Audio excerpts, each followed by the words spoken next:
زبان پر تو بڑے ہلکے ہیں لیکن میزان میں بہت وزنی ہوں گے۔ وہ دو کلمے کیا ہیں؟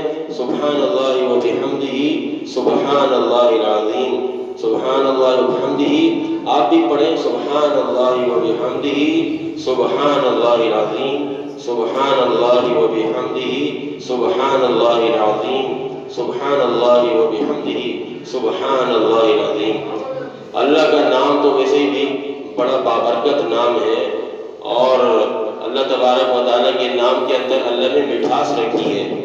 تو فرمایا کہ اس کلمے کو جو پڑھتا ہے کثرت کے ساتھ، تو صرف یہ کلمہ اللہ کو پسند نہیں ہے، بلکہ اس کلمے کو جو پڑھتا ہے وہ پڑھنے والا بھی اللہ کو پسند ہے، پڑھنے والے بھی اللہ کو محبوب ہے۔ اس لیے کہ حبیب کہتے ہیں دوست کو، محبوب کو۔ تو ظاہر ہے کہ جب جو کسی کا دوست ہوتا ہے اور دوست کی جو باتیں ہوتی ہیں وہ بھی پسند ہوتی ہیں، اس کے ساتھ محبت ہوتی ہے، اس کی ادائیگی پسند ہوتی ہیں۔ دشمن جب ہوتا ہے نا، دشمن کی اگر اچھی بات بھی ہو نا تو اچھی بات بھی آدمی کو بری لگتی ہے، لیکن دوست کی اچھی بات تو اچھی بات ہے، بری بات بھی آدمی کو اچھی لگتی ہے۔ تو اللہ تبارک و تعالیٰ کو صرف یہ کلمے پسند نہیں ہیں، بلکہ اس کلمے کے کہنے والے بندے پسند ہیں۔ جس طرح یہ کلمے اللہ کو پسند ہیں، اسی طرح پڑھنے والے بھی اللہ تبارک و تعالیٰ کو پسند ہیں۔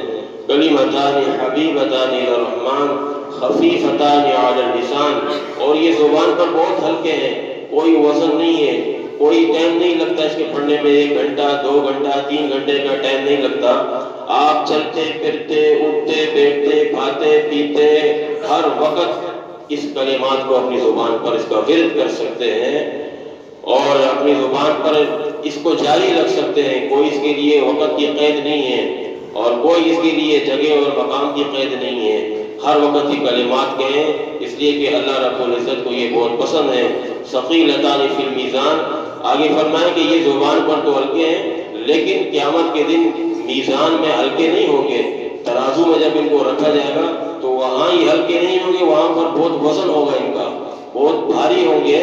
یہاں تک کہ جس طریقے سے لا الہ الا اللہ محمد رسول اللہ کا جو کلمہ ہے، تو یہ کلمہ قیامت کے دن اگر فرمائے کہ یہ 7 آسمان اور 7 زمین کو ترازو کے ایک پلڑے میں رکھ دیا جائے اور دوسرے پلڑے میں لا الہ الا اللہ کو رکھ دیا جائے، تو لا الہ الا اللہ کا پلڑا جھک جائے گا اور 7 آسمان اور زمین کے پلڑے جو وہ اوپر ہو جائیں گے۔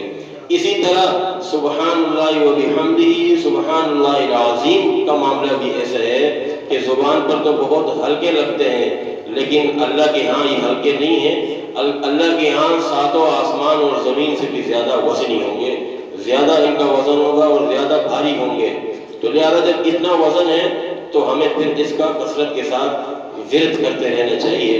ہر وقت ہماری زبان پر کیا ہونا چاہیے؟ سبحان اللہ و بحمدہ سبحان اللہ العظیم۔ پاک ہے اللہ، پاک ہے اللہ، اور تمام خوبیوں کے ساتھ وہ پاک ہے۔ سبحان اللہ العظیم، پاک ہے اللہ جو بڑی بزرگ والی اور عظمت والی ذات ہے۔ تو اللہ تبارک و تعالیٰ کو جو کلمات پسند ہیں ان کلمات کو زیادہ پڑھنا چاہیے، زیادہ کہنا چاہیے۔ بلکہ ایک دوسری روایت میں آتا ہے کہ ایک صحابی نے کہا کہ یا رسول اللہ صلی اللہ علیہ وسلم بہت تنگ دست ہوں، پریشان ہوں، اور جو ہے حالات ٹھیک نہیں ہیں، پریشانی بہت زیادہ ہے، کوئی ایسا نسخہ بتا دیں، کوئی ایسا عمل بتا دیں تاکہ پریشانی ختم ہو جائے اور جو ہے تنگ دستی دور ہو جائے۔ تو حضور علیہ الصلوۃ والسلام نے اس موقع پر فرمایا کہ سبحان اللہ و بحمدہ سبحان اللہ العظیم پڑھا کرو کثرت کے ساتھ۔ تو علماء لکھتے ہیں کہ جو آدمی سبحان اللہ و بحمدہ سبحان اللہ العظیم کو اگر روزانہ زیادہ نہیں تو کم از کم 100 مرتبہ پڑھ لے، 100 مرتبہ صبح فجر کی سنت اور فرض کے درمیان میں اگر وہ ان کلمات کو کم از کم 100 دفعہ پڑھے گا تو اللہ تبارک و تعالیٰ اس کے جتنی سخت سے سخت پریشانی ہوگی، سخت سے سخت مشکلات ہوں گی، سخت سے سخت اس کے حالات تنگ ہوں گے، اللہ تبارک و تعالیٰ اس کے سارے حالات ٹھیک کر دیں گے اور بہتر سے بہتر کر دیں گے۔ بشرطے کہ ان کلمات کو پابندی کے ساتھ اور یقین کے ساتھ پڑھیں۔ ہمارے یہاں ہوتا یہ ہے کہ ہم جو ہے وظائف جو ہے وہ یقین اور پابندی کے ساتھ پڑھتے نہیں ہیں۔ اگر ایک عمل کوئی پڑھتا ہے تو 2 دن 4 دن 5 دن کوئی پڑھ لیتا ہے، اس کے بعد فوراً جو اس کو چھوڑ دیتا ہے، اور پھر وہ کہتے ہیں کہ یار ہم یہ وظیفہ پڑھتے ہیں، یہ عمل کرتے ہیں، وہ کرتے ہیں، لیکن کوئی خاص فائدہ نظر نہیں آ رہا، کوئی خاص فائدہ نہیں ہو رہا، وہی پریشانی ہے، وہی جو ہے مسائل ہیں، وہی مشکلات ہیں، کوئی خاص فرق نظر نہیں آ رہا۔ لیکن جب ان سے پوچھا جاتا ہے کہ جو آپ کو وظائف پڑھنے کے لیے دیے تھے، بتایا تھا، آیا آپ ان کی پابندی کرتے ہیں یا نہیں ہیں؟ آپ نماز پابندی کے ساتھ پڑھتے ہیں کہ نہیں پڑھتے ہیں؟ اور پھر یہ وظائف پابندی سے پڑھتے ہیں کہ نہیں پڑھتے ہیں؟ جب نماز ہی پابندی کے ساتھ نہیں ہوتی تو پھر وظائف کیسے پابندی کے ساتھ ہوگی؟ ظاہر ہے کہ جو عمل پابندی کے ساتھ اور یقین اور ایمان کے ساتھ پڑھا جاتا ہے، اس عمل کی اللہ نے تاثیر رکھی ہوتی ہے، وہ تاثیر سے خالی نہیں ہوتا، چاہے دینی ہو، چاہے دنیاوی ہو، اخروی ہو، اس کا ضرور جو ہے کوئی نہ کوئی اثر اور کوئی نہ کوئی تاثیر اور فائدہ ضرور اس کا ہوتا ہے۔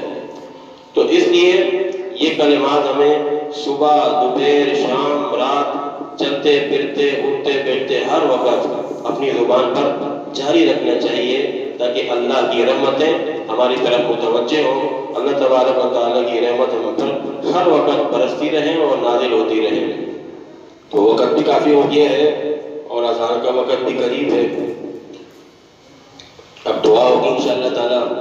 تمام جتنے بھی ہمارے یہاں پر حضرات موجود ہیں، مستورات اور خواتین جو بھی موجود ہیں، ہمارے حضرت والد صاحب حضرت مولانا احمد علی صاحب تنبوری رحمۃ اللہ علیہ کے خلیفہ ازل حضرت محترم پیر طریقت انجینئر عبدالرؤف صاحب دامت برکاتہم عالیہ، جو ہمارے لیے انتہائی قابل قدر بھی قابل احترام ہیں اور ہمارے بڑے ہیں اس وقت، اور ان کی دعاؤں سے اور سرپرستی میں ہم کام کر رہے ہیں۔